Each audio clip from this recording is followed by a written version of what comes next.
मागी गणेश जयंती 2026. आज मागी गणेश जयंतीच्या दिवशी गणेश मंदिरातून गुपचूप उचलून आणा ही एक वस्तू आणि करा हा अत्यंत प्रभावी उपाय. मित्रांनो, मागी गणेश जयंतीच्या दिवशी आवर्जून नक्की करा हा उपाय. सर्व अडथळे, दारिद्र्य, घराची प्रगती होईल, दुःख दूर होईल, घराची भरभराट होईल. 22 जानेवारी गुरुवार मागी गणेश जयंती आलेली आहे. मागी गणेश जयंती हा दिवस अतिशय महत्वाचा आणि शुभ मानला जातो, कारण या दिवशी गणपती बाप्पांचा जन्मदिवस म्हणून हा उत्सव साजरा केला जातो. आपल्या हिंदू धर्मातील धार्मिक मान्यतेनुसार गणेश पुराणात सांगितल्याप्रमाणे माघ महिन्यातील शुक्ल पक्षातील चतुर्थी तिथीला भगवान गणपतीचा जन्म झाला होता. म्हणूनच या दिवशी मागी गणेश जयंती साजरी केली जाते. मित्रांनो, हीच तिथी माघ शुद्ध चतुर्थी म्हणून ओळखली जाते. मित्रांनो, आपल्या हिंदू धर्मामध्ये या चतुर्थीला तिलकुंद चतुर्थी, वरद चतुर्थी अशी वेगवेगळी नावेही दिली गेलेली आहेत. मित्रांनो, गणेश पुराणानुसार ज्या दिवशी गणेश तत्व प्रथम पृथ्वीवर अवतरले, म्हणजेच ज्या दिवशी गणपती बाप्पांचा जन्म झाला, तर तो दिवस होता माघ शुद्ध चतुर्थी. या दिवशी गणपती बाप्पांचा जन्मदिवस म्हणून साजरा केला जातो. गणपती बाप्पांचा आणि चतुर्थी तिथीचा एक अतूट आणि गहरा असा संबंध जोडला गेला आहे आणि म्हणूनच ही तिथी गणेश चतुर्थी म्हणून साजरी केली जाते.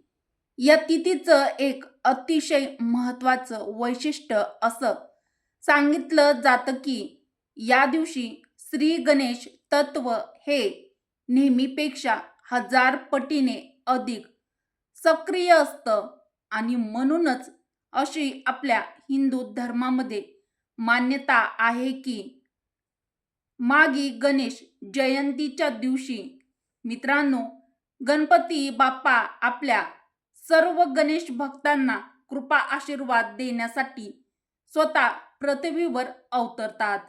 याच कारणामुळे मागी गणेश जयंतीच्या दिवशी व्रत, उपवास, श्री गणेश पूजेसोबतच काही अत्यंत प्रभावी उपाय देखील आवर्जून केले जातात.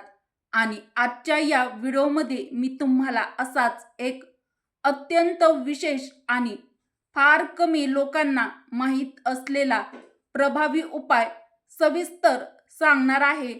तर हा उपाय तुम्ही सविस्तर जाणून घेण्यासाठी व्हिडिओ शेवटपर्यंत नक्की बघा. नमस्कार मित्रांनो आणि मैत्रिणींनो, श्री स्वामी समर्थ. यंदा 22 जानेवारी 2026 गुरुवारी आलेली आहे मागी गणेश जयंती. तर मित्रांनो, हा दिवस वर्षातून एकदाच येतो आणि या दिवशी केलेला हा छोटासा पण अत्यंत प्रभावी उपाय तुमचं संपूर्ण नशीब आणि तुमचं आयुष्य देखील बदलू शकतो. मित्रांनो, व्हिडिओमध्ये पुढे जाण्याआधी कमेंट बॉक्समध्ये गणपती बाप्पा मोरया नक्की टाईप करा.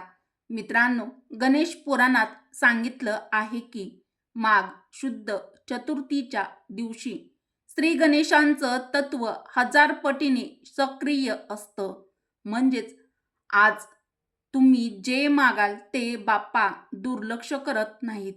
पण आज मी तुम्हाला जो उपाय सांगणार आहे तो खूप लोकांना माहीतच नाही आणि म्हणूनच अनेक लोक बाप्पांची कृपा मिळवण्याची ही सुवर्णसंधी गमावतात.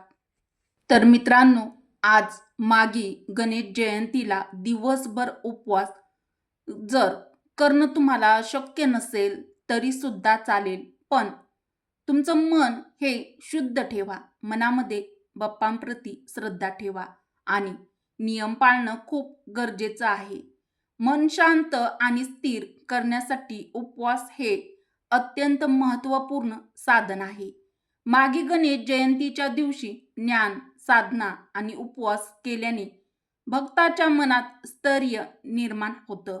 भगवान गणेशाच्या कृपेने मनातील तणाव, भीती आणि नकारात्मक विचार दूर होतात किंवा नष्ट होतात. मागी गणेश जयंतीच्या दिवशी विधिवत गणेश पूजन आणि उपवास केल्यास आध्यात्मिक प्रगती होते, विघ्ने दूर होतात, अडथळे टळतात, दोष नाहीसे होतात, नकारात्मक ऊर्जा दूर होते, जीवनात सुख, समृद्धी प्राप्त होते. महत्त्वाची सूचना: चंद्रदर्शन टाळा. मित्रांनो, ही अत्यंत महत्त्वाची गोष्ट लक्षात ठेवा. मागी गणेश जयंतीच्या दिवशी चंद्रदर्शन अजिबात करायचं नाही.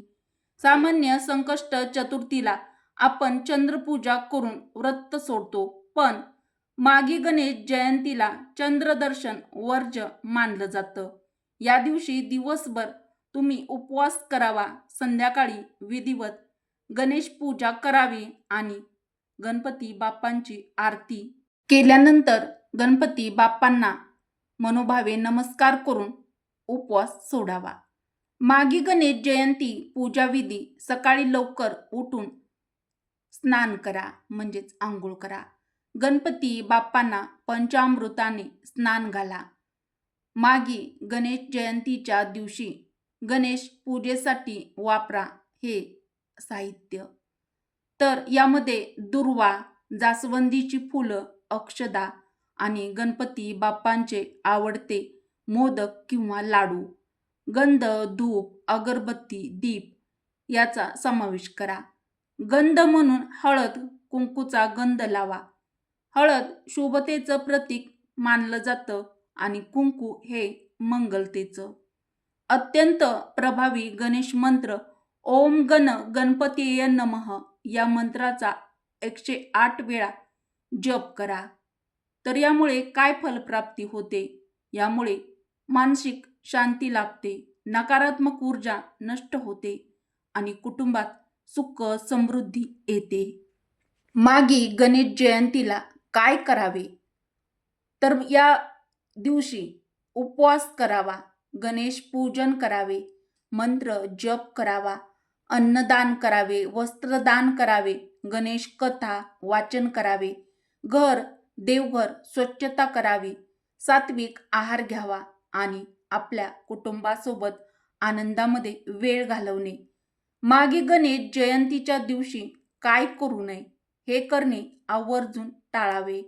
तर या दिवशी मांसाहार करणे, कांदा लसूण खाऊ नये, भांडण, वाद, तणाव टाळावे, अहंकार करू नये, अशुद्धता ठेवू नये, नकारात्मक विचार टाळावे. मित्रांनो, आजचा दिवस प्रभावी उपाय करावे. मित्रांनो, आज मी तुम्हाला मागी गणेश जयंतीच्या दिवशी अत्यंत करण्याजोगा प्रभावी उपाय सांगणार आहे. मित्रांनो, हा उपाय केल्याने अपूर्ण इच्छा पूर्ण होतात. नोकरी, व्यवसाय यामध्ये काही अडथळे असतील तर ते दूर होतात. यामुळे धनप्राप्ती होते, शत्रू त्रास कमी होतात, अडथळे नष्ट होतात. मागी गणेश जयंतीच्या दिवशी उपायासाठी लागणाऱ्या वस्तू: जास्वंदाच्या झाडाचं एक पान आणि एक काडी आपल्याला घेऊन यायचे आहे. तर हा प्रभावी उपाय कसा करायचा हा प्रश्न तुम्हाला देखील पडला असेल तर काळजी करू नका. यामध्ये सविस्तर माहिती सांगणार आहे. सकाळी स्नान करून गणपती बाप्पांची पूजा करा. ओम गण गणपतीये नमः मंत्र जप करत गणपती बाप्पांच्या मूर्तीवरती अभिषेक करा. गणपती बाप्पांना मनोभावे श्रद्धेने नमस्कार करा. अगदी शांतपणे तुमच्या मनामध्ये जी काही तुमच्या अधुरी इच्छा आहे, जी काही तुमची मनोकामना आहे, ती पूर्ण होण्यासाठी शांतपणे डोळे बंद करून मनातल्या मनात गणपती बाप्पासमोर ती इच्छा मनातल्या मनात बोलून दाखवा. जास्वंदाचं पान स्वच्छ धुवा आणि नंतर त्यावरती कुंकवाने त्या पानावर जास्वंदाच्या काडीने 1 ते 2 शब्दात जी काही तुमची इच्छा आहे ती इच्छा लिहा. नोकरी संबंधित असेल, कर्जमुक्तीसाठी असेल किंवा व्यवसायामध्ये धंद्यामध्ये वाढ होण्यासाठी असेल. प्लेटमध्ये स्वस्तिक काढा, त्यावर मुठभर तांदूळ ठेवा, त्या तांदळावर पान ठेवा, 21 दुर्वा जास्वंदाचं फूल अर्पण करा. गणपती अथर्वशीर्ष स्तोत्र 108 वेळा मंत्र जप करा. सायंकाळी ते पान उचला, 21 अखंड तांदूळ घ्या आणि 21 दुर्वा पानात बांधा, जवळच्या गणपती मंदिरात ठेवा आणि मनोभावे श्रद्धेने गणपती बाप्पांकडे प्रार्थना करा. मंदिरातील अक्षतांचा उपाय. मंदिरातील अक्षता. मागे गणेश जयंतीच्या दिवशी आपल्याला हा अत्यंत प्रभावी तांदळाचा उपाय आवर्जून करायचा आहे. आपल्या घराच्या जवळील एखाद्या गणपती मंदिरामध्ये या दिवशी जाऊन अगदी मनोभावे दर्शन करून घ्यायचं आहे आणि लाल किंवा पिवळी फुले या दिवशी गणपती बाप्पांना आवर्जून आपल्याला अर्पण करायचे आहेत. तर मंदिरातील गणेश मूर्तीच्या पायाजवळील आपल्याला जे काही अक्षदा वाहिलेल्या असतात तर त्यातील थोड्याशा अक्षदा गुपचूप उचलून घरी आणायच्या आहेत. तर मागे गणेश जयंतीच्या दिवशी गणपती मंदिरातून आणलेल्या या अक्षदामधील 1 ते 2 तांदूळ आपल्याला आपल्या घरातील तांदळाच्या डब्यामध्ये हे तांदूळ टाकून ठेवायचे आहेत. किंवा जर तुम्हाला पैशासंबंधी काही समस्या असतील तर हे मंदिरातून उचलून आणलेले तांदूळ पैशाची चणचण जर भासत असेल तर मग तुम्ही यातील काही तांदूळ पर्समध्ये ठेवू शकता. गणपती बाप्पांचा कृपा आशीर्वाद समजून हा उपाय अगदी मनोभावे आणि श्रद्धेने करा. आपण केलेल्या उपायापेक्षा आपल्या मनाची श्रद्धा आणि आपल्या निर्मळ अंतकरणातील भाव हा देव पाहत असतो. आपल्या मनाचा भाव खूप महत्त्वाचा असतो. त्यामुळे अगदी निर्मळ अंतकरणाने निस्वार्थी भावनेने हा उपाय मनोभावे श्रद्धेने नक्की करा. यामुळे गणपती बाप्पा तुमची जी काही इच्छा आहे तर ती लवकरच पूर्ण करतील. मित्रांनो, कमेंट बॉक्समध्ये गणपती बाप्पा मोरया लिहायला अजिबात विसरू नका. तर मित्रांनो, मागे गणेश जयंतीच्या दिवशी जर तुम्ही हे उपाय केले तर तुमच्या घरामध्ये कधीही धन धान्याची कमी होणार नाही. प्रत्येक कामामध्ये तुम्हाला यश मिळेल. तुमच्या घराची भरभराट होईल. संकटांचा प्रभाव कमी होतो. घरामध्ये गणपती बाप्पांचे कृपा आशीर्वाद प्राप्त होतात. घरामध्ये अडचणी येत नाहीत आणि जर कधी काही अडचणी आल्या तर त्या लगेचच निघून जातात, म्हणजे दूर होतात. तर आपल्या घराच्या भरभराटीसाठी आणि सुख समृद्धीसाठी मागे गणेश जयंतीच्या म्हणजेच आजच्या दिवशी हा उपाय आवर्जून नक्की करा.